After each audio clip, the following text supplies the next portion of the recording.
welcome to all our viewers in Nigeria and around the world to Midday News on Global Television. Coming to you live from the nation's capital, Abuja. I am Sadia Yakubu. A quick reminder that Global Television is on DSTV channels 365 and StarTimes channels 276. The federal government has imposed a 7-year moratorium on establishment of new federal universities, polytechnics, and colleges of education, incited the proliferation of underutilized institutions, overstretched resources, and a drop in academic quality as the main reason for the decision. The decision was approved at a Federal Executive Council meeting presided over by President Bola Tinubu at the Presidential Villa, Abuja, following a presentation by the Minister of Education, Dr. Tunji Alausa. Mukhtar Kasim completes the story. Briefing State House correspondent after the meeting, Minister of Education, Dr. Tunji Alausa, says the challenge in Nigeria's tertiary education system is no longer access, but inefficient duplication, poor infrastructure, inadequate staffing, and dwindling enrollment in many existing institutions. The minister noted that 199 universities received fewer than 100 applications through the Joint Admission and Matriculation Board last year, with 34 recording 0 applications. He says out of 295 polytechnics nationwide, many had fewer than 99 applicants, with 219 colleges of education also posted poor enrollment figures, including 64 with no applications at all. Today, in our country, access to tertiary education is no longer an issue. What we have now is duplication of new federal tertiary institutions. And what we're seeing is significant reduction in the carrying capacity of each of these institutions, tertiary institutions, universities, polytechnics, and colleges of education. The Council also approved 4 major proposals from the Ministry of Power in a renewed drive to reform and strengthen the nation's national electric grid. Minister of Power Adebayo Adelabu said the first approval was the release of 13 billion naira for compensations on the right-of-way acquisitions under the Lagos Industrial Transmission Project, funded through a $238 million development loan from the Japan International Cooperation Agency. The request submitted was approval for the sum of 13 billion naira. The Lagos-Ogun Industrial Hub Transmission Project is being funded through a $238 million development loan from Japanese International Cooperation Agency. He stressed that stable electricity is vital for industrialization, job creation, and sustainable economic development. He added that the remaining 3 approval proposals relate to the procurement of new power transformers is to upgrade the aging national grid. Mukhtar Kasim, reporting for Global Television News. President Bola Tinubu will today begin a state visit to Japan for the 9th Tokyo International Conference on African Development from August 20 to 22, before heading to Brazil from August 24 to 25, with a brief stop in Dubai. In Japan, he is expected to join other world leaders to discuss African economic transformation, private investment, and human security, while engaging Japanese investors in bilateral meetings in Brazil.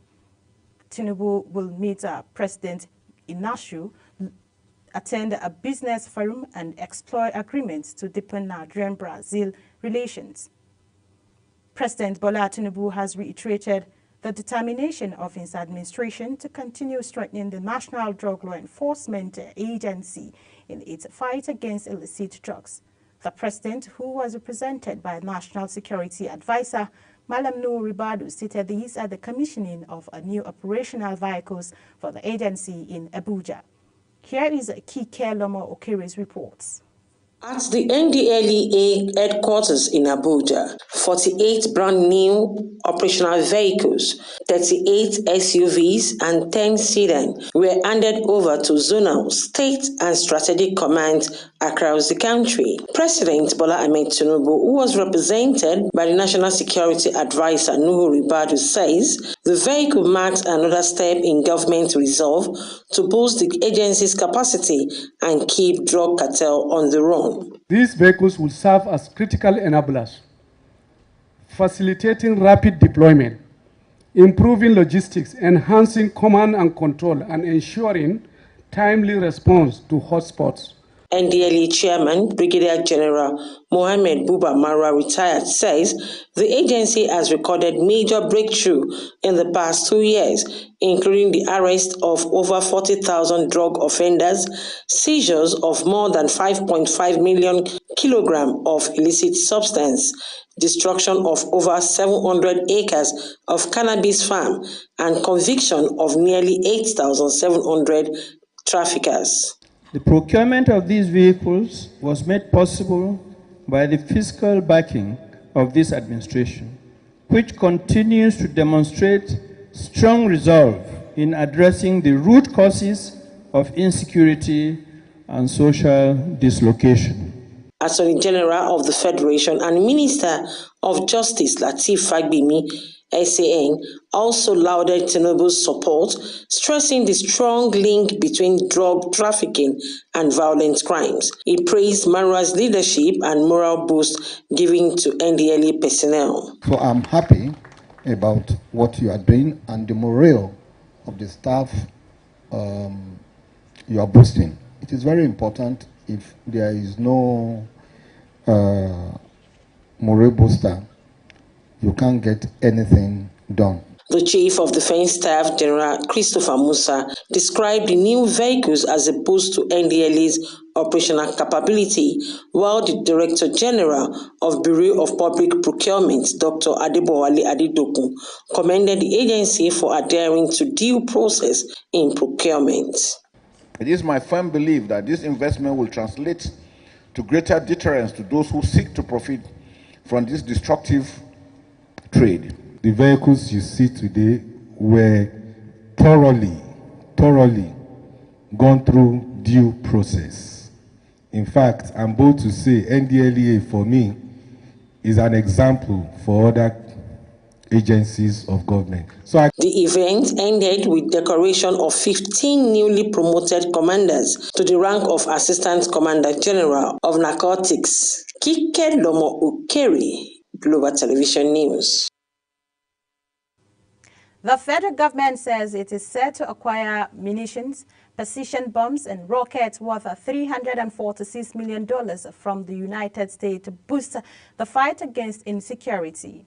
United States Department has given the approval for the deal with Defense Security Cooperation Agency, confirming that the American Congress has been notified. The arms purchase comes as Nigeria grapples with widespread security threats, including banditry, insurgency, separate agitations, and militancy. The House of Representatives Committee on Nigerian COVID-19 Action, Recovery and Economic Stimulus Program has launched an investigation into the 10.06 trillion naira social intervention initiative over concern that citizens are not feeling its impact, despite government funding. Committee Chairman Abubakar Kusada said the probe, exercising constitutional powers, aims to determine how funds were spent and address the disconnects in implementation. The inquiry will review expenditure, operational agreements, and compliance with federal guidelines. The federal government has reaffirmed its commitment to making Barrow River Port in Niger State fully operational by transforming it into a vibrant inland gateway for trade and economic growth. Minister of Marine and Blue Economy Adeboyega Oyetola gave the assurance at the House of Representatives Ad Hoc Committee session on the challenges and prospect of the port. And Nyete Patrick reports that funding dredging and critical road and rail linkages remain top priorities for the project's revival. Commissioned in 2019 but plagued by operational setbacks, the Barrow Port has struggled to serve its intended purpose largely due to inadequate supporting infrastructure and navigability challenges along the River Niger. Minister Oyetola says the government is now rolling out measures to address these gaps, including capital dredging of over 2,000 kilometers of inland waterways, developing road and rail connections, and attracting credible private sector investors through concessions. Part of what we're trying to do is to ensure the need to do a lot of dredging. Unfortunately, we are hampered by the scarcity of funds. NIWA was supposed to dredge about 2,000 kilometers of dredging, but in terms of fund requirements, that would run to billions of naira. Also speaking, the Managing Director of the National Inland Waterways Authority, Bola Oyebamiji, and the Minister of Transportation, Saidu Alkali, both acknowledged funding as a major hurdle, but expressed optimism that with legislative support, Barrow Port could soon boost Nigeria's trade competitiveness under the African Continental Free Trade Area. Our ongoing efforts to enhance Barrow Port operations. As part of the authority's efforts to improve the navigability of the lower and upper River Niger, which serve as the main waterways access to Barrow Port, the authority has executed the underlisted projects. The House Committee says it will undertake an on-the-spot assessment of the port this Saturday as part of efforts to fast-track its full operationalization. Where they are thinking to see how they can not be taken out of the project. So I think we also need to broaden our horizon when we are approaching these things. If we limit our thinking to just the budgetary provisions, most of these projects will never get done. They will never see the light of the day. Barrow Port, first established in 1908, is strategically positioned to connect agricultural value chains and ease pressure on the nation's highway, a dream the federal government says is. The National Orientation Agency has launched a 2-week nationwide enlightenment campaign amid deepening citizens' understanding of government policies, strengthening national values, enhancing security awareness, and promoting the Nigerian identity. Director General of the agency, Lanre Issa Onilu, said the initiative is expected to reach all 36 states, the Federal Capital Territory, and the 774 local government areas of the country. And Nyete Patrick has more. Flagging of the campaign in Abuja, the Director General of National Orientation Agency, Lanre Issa Onilu, says the drive is a coordinated national awakening designed to address pressing gaps in public awareness, harmful practices, and misinformation that threaten national unity and progress. According to him, the program will run on 5 thematic areas, namely the National Enlightenment on Government Policies, Flood Mitigation and Disaster Preparedness Drive, amongst others. It is commencing by Wednesday next week, and it will last for 15 days. And we are focusing on 5 thematic areas. So we are conducting a national enlightenment on government policies, programs, and activities. 2, flood mitigation and disaster preparedness.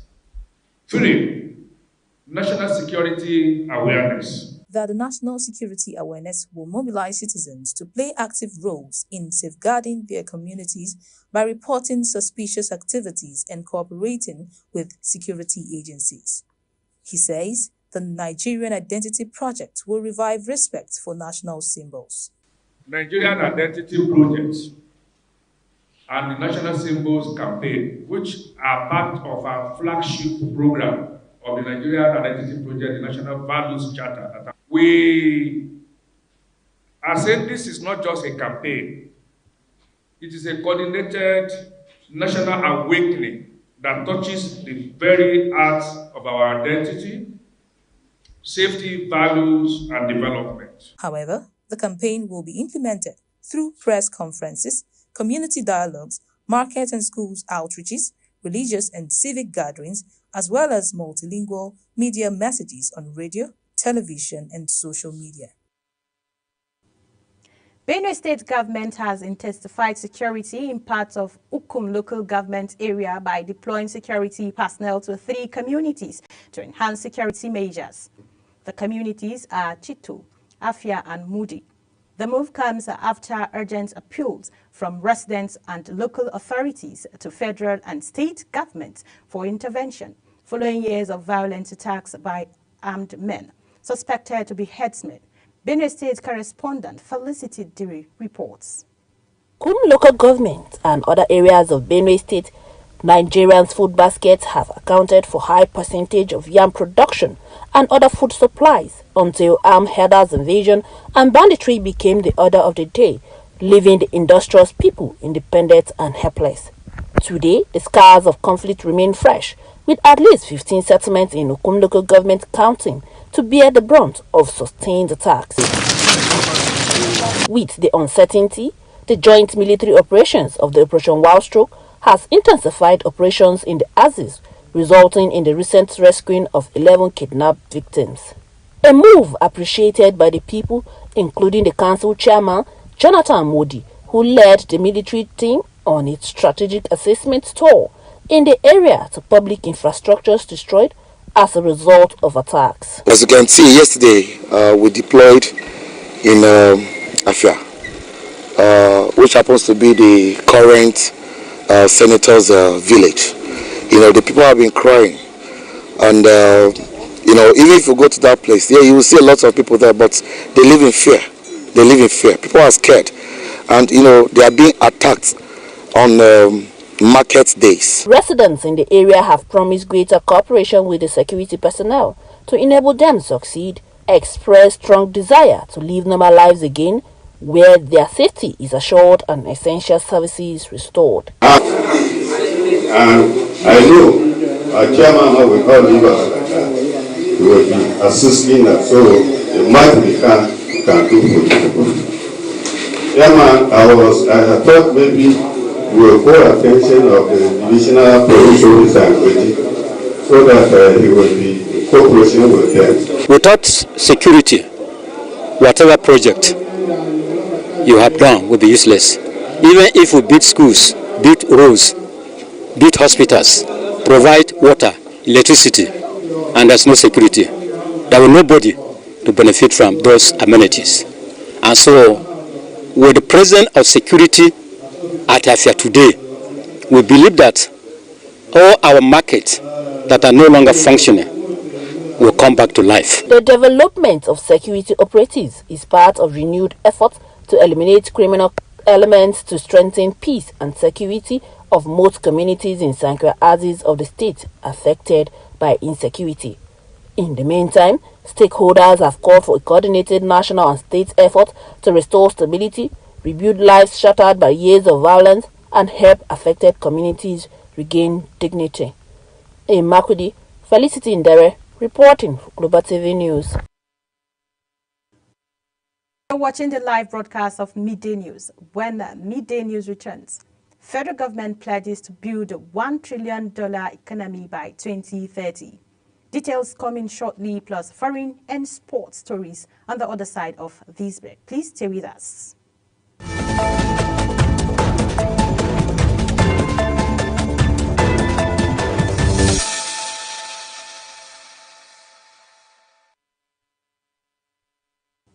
In business, President Bola Tinubu has restated his administration's goal of building a $1 trillion economy by 2030 with a minimum annual growth rate of 7% by 2027.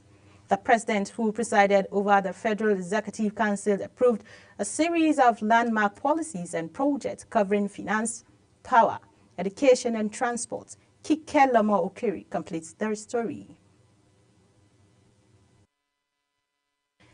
President Bola Tinubu has directed a reassessment of deductions and revenue retention practices by major generating agencies, including the Nigerian National Petroleum Company Limited. The review disclosed by the Finance Minister Wale Edun after the Federal Executive Council meeting targets the Nigerian National Petroleum Company's 30% management fees and frontier exploration deduction under the Petroleum Industry Act. Tinubu said the move aims to boost the public savings, improve spending efficiency, and sustain reforms that have restored policy credibility and investors' confidence. The Federal Executive Council has approved over 142 billion naira for the construction of modern bus terminals in Abeokuta, Gombe, Kano, Lokoja, Onitsha, and Ewu to improve road transport infrastructure. Transportation Minister Sa'idu Al-Kali said the project awarded to Planet Project Limited is the government's first direct intervention in road transport beyond the road building. The initiative aims to enhance passenger comfort, improve safety and curb crimes, and arms proliferation on highways.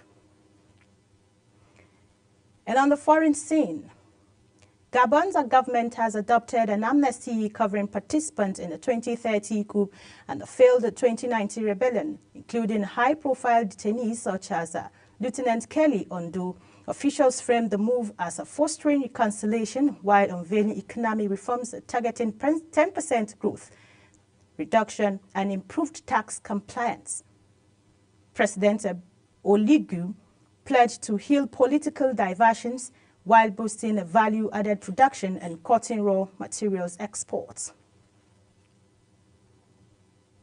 United Kingdom Prime Minister will host Ukrainian President Vladimir Zelensky today ahead of Friday's Trump-Putin summit, which London sees as a valuable chance for a ceasefire. Trump has warned of what he called very severe consequences if Putin rejects ending the war after talks with European leaders. The meeting at Downing Street signals continued Ukraine support as Ukraine's eastern front remains under pressure. Egypt says it is stepping up efforts with Qatar and United States to revive the U.S.-backed ceasefire proposal aimed at ending the fighting in Gaza. At a press briefing in Cairo, Egypt's foreign minister confirmed talks are ongoing with both Hamas and Israel. Correspondent Mukhtar Qasim reports. Egypt is mounting a fresh diplomatic push to secure a 60-day truce in Gaza. The proposal would see the release of hostages and Palestinian detainees, as well as unimpeded delivery of humanitarian aid. Egyptian Foreign Minister Badr Abdel-Latif told reporters that the priority is to halt the fighting immediately and restore humanitarian access, returning to the plan already on the table. Now, and we are talking with the Hamas, with the Israelis, and we're still pushing for a deal, based on Witkoff proposal in order to move forward. Of course, we are categorically opposing any kind of intention of expansion of military intervention in Gaza. A Hamas delegation led by senior official Khalil al-Hayya is in Cairo for high-level talks. Mediators hope to bridge the gaps that have stalled previous negotiations, even as Israel signals preparations for an offensive into Gaza City. Prime Minister Benjamin Netanyahu is now prioritizing the return of all remaining hostages in a single deal, a move that has raised both optimism and concern. With diplomatic urgency mounting and a limited window before new military action, Cairo's effort could prove decisive. But as humanitarian needs grow and battlefield tensions rise, the path to a ceasefire remains narrow and uncertainty. Mukhtar Qasim, reporting for Global Television News. And lastly, in sports news, Nigerians, the Tigers, opened their 2025 Afro-Basket campaign with a 77-59 win over Madagascar in Caleb Ganda led scoring with 22 points, while Stan Okoye added 13 as Nigerian pulled away after a narrow 38-37 halftime lead. The 2025 champion next fading champion Tunisia on August 15. The Nigerian Football Federation has thrown its weight behind the maiden edition of Sam Okwaraji Under-16 Annual All-Secondary School Soccer Championship, set to kick off on November 8, 2025. Technical Director at the Nigerian Football Federation, Augustine Ekwavon, said this while addressing journalists in Abuja. That's it on Global TV News, TV Midday News. A quick reminder that Global Television is on DSTV channels 365 and StarTimes channels 276. Kindly follow us across all social media platforms now showing on your screen using at Global TV NG. I am Sadia Yakubu saying thank you for watching.